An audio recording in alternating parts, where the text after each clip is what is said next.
So I'm from Exergy Power Systems. It's actually, the name is a little bit different. And I've come here from Tokyo to a little bit talk about why we have chosen this region in particular to continue our business with. So this slide essentially summarizes why we are in the UK market. On the top left, you can see the very quick advancement of the UK market in terms of green power input. But then also issues that have happened on the grid in August of this year. Some of you may remember this blackout. And I'm not saying that this blackout is a consequence of the high renewable intake, but in order to keep the acceptance of the public to continue with more renewable power intake, we have to make sure that such problems are not going to happen further.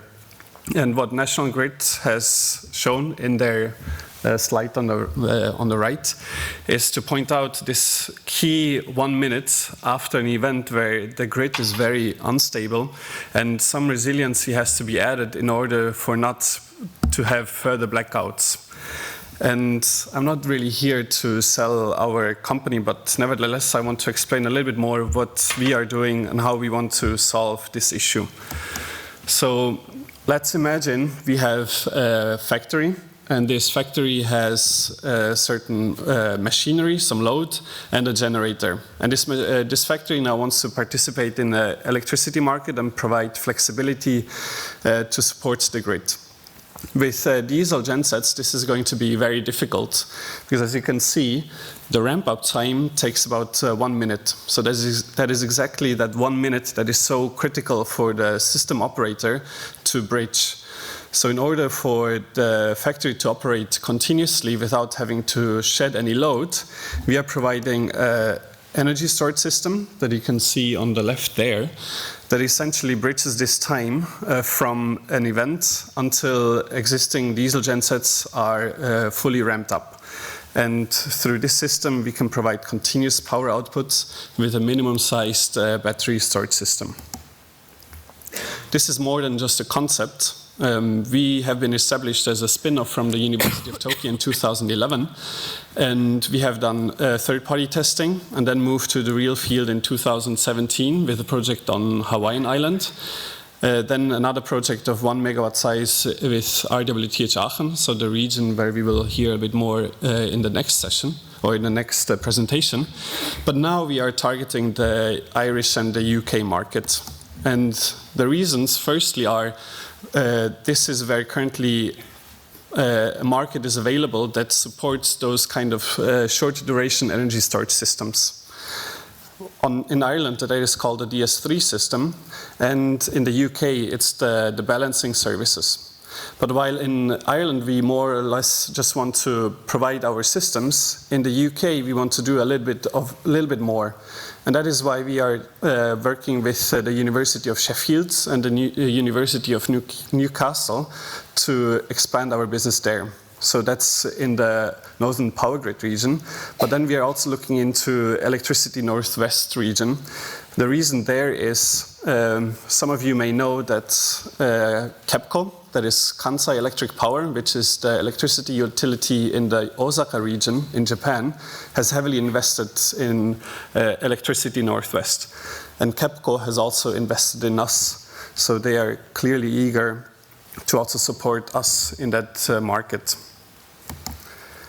And I will explain a little bit more about now our project that we do with the University of Sheffield. So essentially we will also there install a 1 megawatt size containerized system.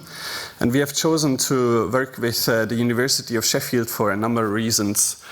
Firstly, it is a region that has a clear energy strategy. The university has actually already done a lot of projects related to energy storage systems.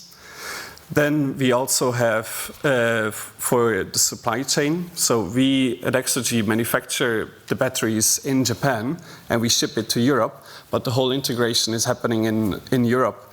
So we also want to optimize this process, which we think is suitable to do in Sheffield.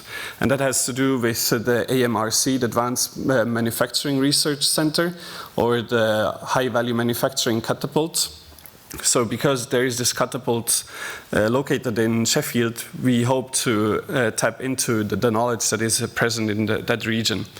And then also in the future, we want to look into ways to market our system in a better way. So rather than just providing services with our system to the system operator, to also tap into revenue streams on the factory side or the university side in this case. And so why exactly do we start from the university? We did the same thing in RWTH Aachen and now in the University of Sheffield. The first thing is that universities are generally more open towards new technologies. So they are less feared, so they're not as much scared to try new things, and they also are very eager. Their nature is to really find out how exactly does the technology work and maybe also how to improve it.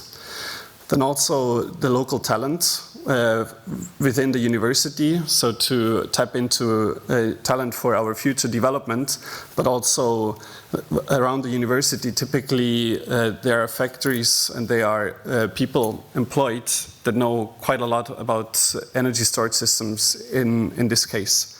And also the trust of the local business, that can be, for example, the DSOs that trust the university. So any research output that we can provide from these projects will be trusted by those parties.